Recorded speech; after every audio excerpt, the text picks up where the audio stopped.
in which an affair unfolds, and we see the damage wrought upon the scorned.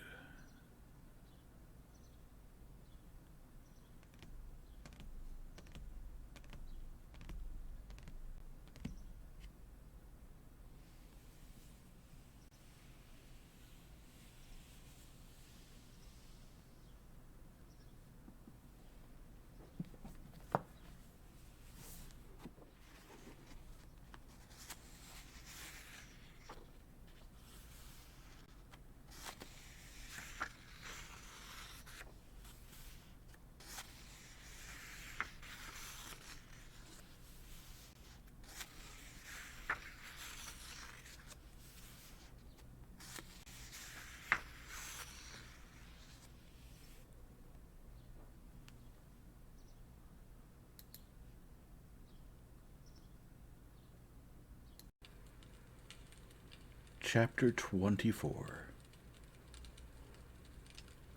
When Vronsky looked at his watch on the Karenin's balcony, he was so agitated and preoccupied by his thoughts that he saw the hands on the face, but could not grasp what time it was.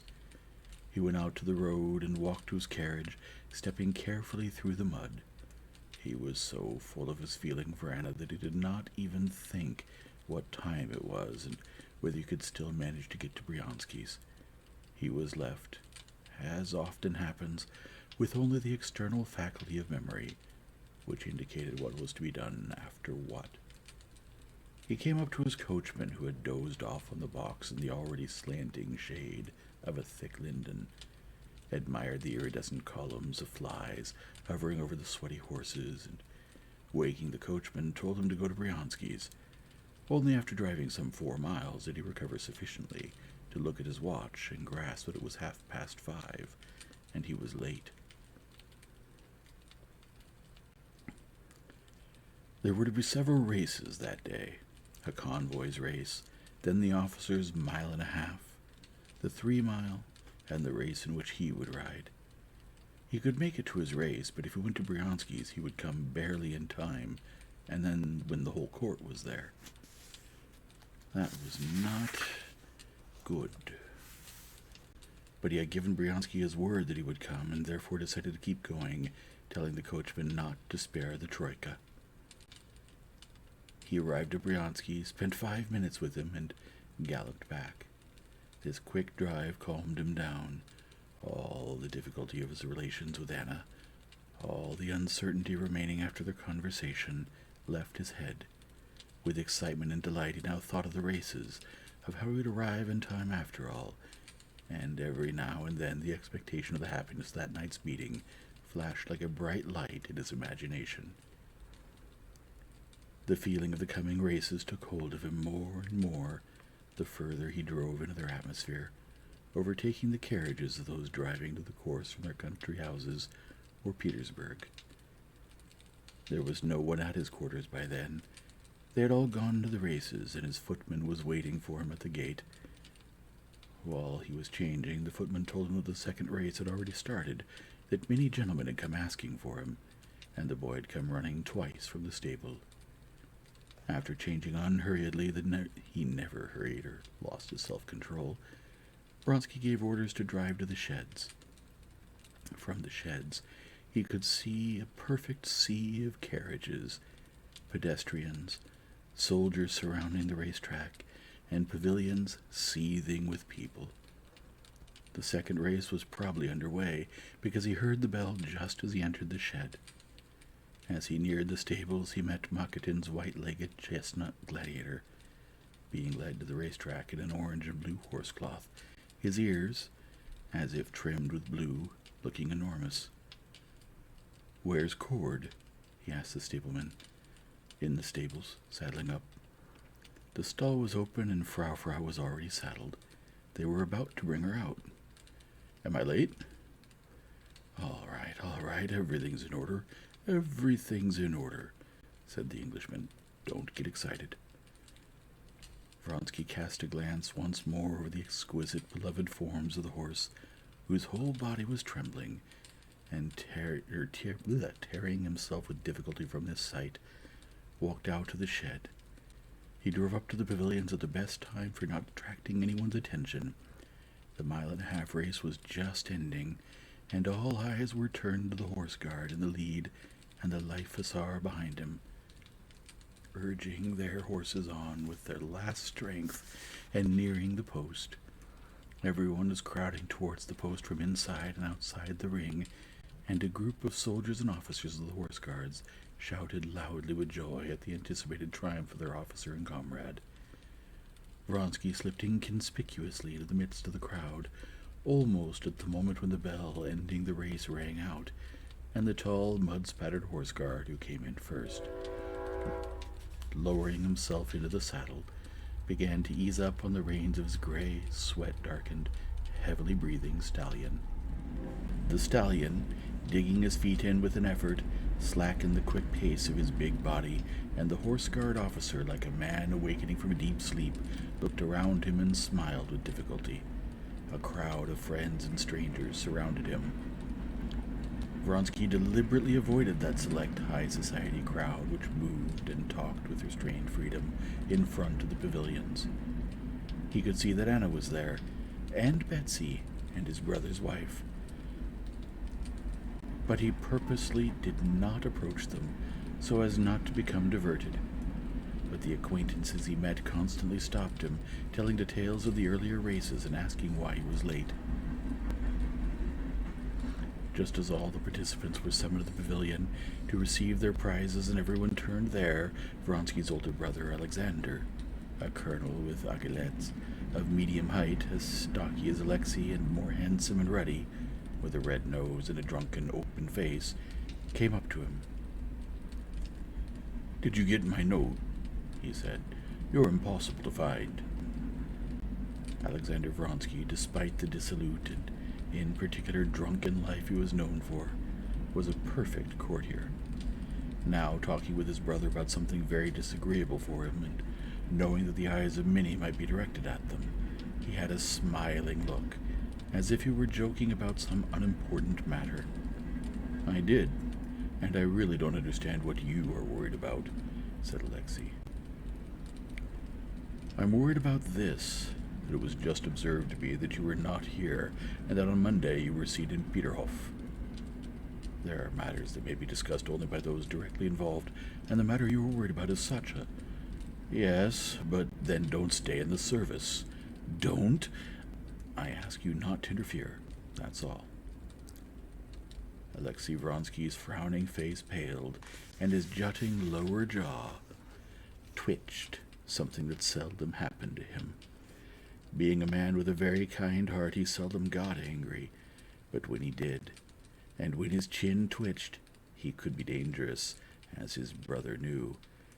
Alexander Vronsky smiled gaily. "I only wanted to give you Mother's letter. Answer her, and don't get upset before the race. Bonne chance," he added, smiling, and walked away from him. But just then another friendly greeting stopped Vronsky. "You don't want to know your friends? Good afternoon, mon cher," said Stepan Arkadyevitch, and here amidst this Petersburg brilliance his ruddy face and glossy brushed-up side whiskers shone no less than in Moscow. "I arrived yesterday. I'm very glad I'll see your triumph. When shall we meet?" "Come to the officers' mess tomorrow," Vronsky said, and, pressing his sleeve apologetically, walked to the middle of the racetrack, where the horses were already being brought for the big steeplechase. Sweating horses, exhausted from racing, were led home accompanied by grooms, and new ones appeared one after the other for the forthcoming race. Fresh, for the most part, English horses and hoods, their bellies tightly girt, looking like strange, huge birds. On the right, the lean beauty Frau was brought in, stepping on her supple and rather long pasterns as if on springs. Not far from her, the cloth was being taken off the big-eared gladiator. Vronsky's attention was inadvertently drawn to the stallion's large, exquisite, perfectly regular forms, with wonderful hindquarters and unusually short pasterns, sitting just over the hoof. He wanted to go to his horse, but again was stopped by an acquaintance. "Ah, there's Karenina." The acquaintance with whom he was talking said to him, "Looking for his wife, and she's in the central pavilion. You haven't seen her?" "No, I haven't," Vronsky replied, and not even glancing at the pavilion which he had been told Anna was, he went over to his horse. Vronsky had just managed to inspect the saddle, about which he had had to give some instructions, when the participants were summoned to the pavilion to draw numbers and start. With serious, stern faces, many of them pale, 17 officers gathered at the pavilion, and each took a number. Vronsky got number 7. The call came, "Mount!" Feeling that he and the other riders were the center towards which all eyes were turned, Vronsky, in a state of tension which usually made him slow and calm of movement, approached his horse. In honor of the races, Cord had put on his gala outfit, a black high-buttoned frock coat, a stiffly starched collar propping up his cheeks, a black derby hat and top boots. He was calm and imposing as always, and held the horse himself by both sides of the bridle, standing in front of her. Frau continued to tremble as in a fever. Her fire-filled eye looked askance at the approaching Vronsky. Vronsky slipped a finger under the girth. The horse looked still more askance, bared her teeth, and flattened one ear. The Englishman puckered his lips, wishing to show a smile at his saddling being checked. "Mount up. You'll be less excited." Vronsky gave his rivals a last look. He knew that during the race he would no longer see them.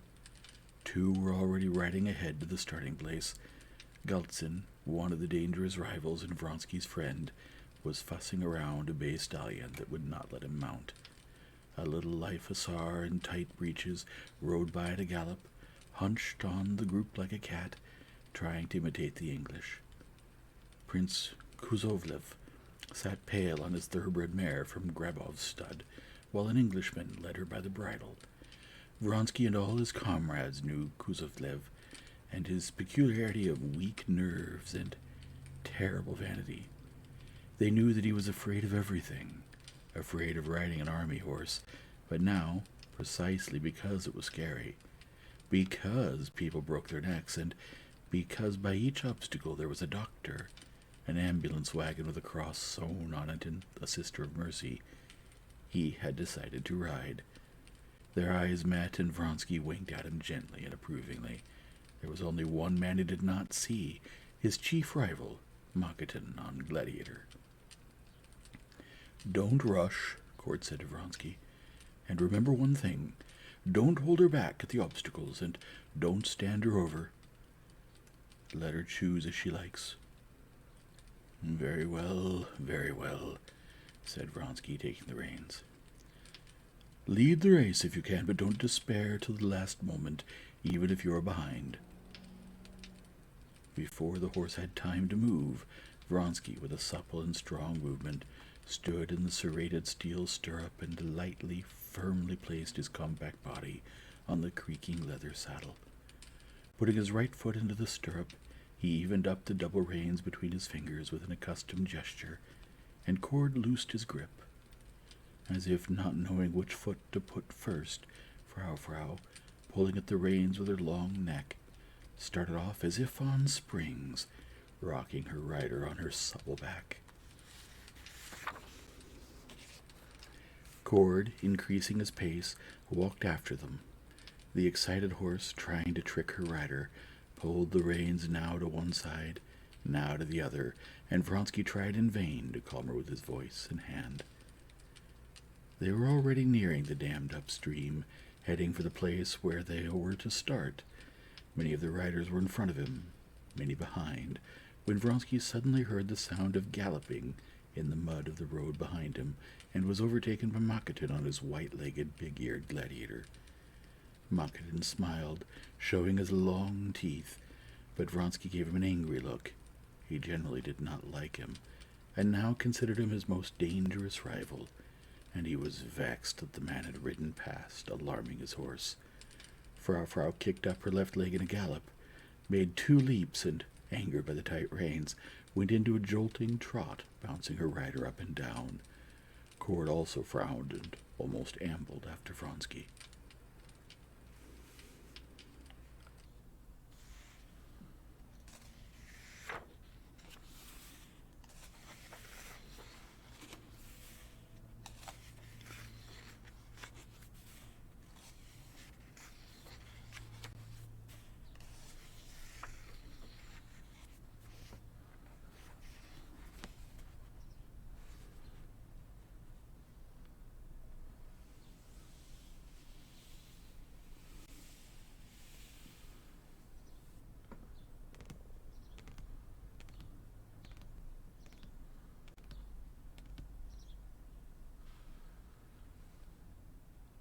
If you've enjoyed this format, please leave a like and subscribe and return tomorrow for the next chapter.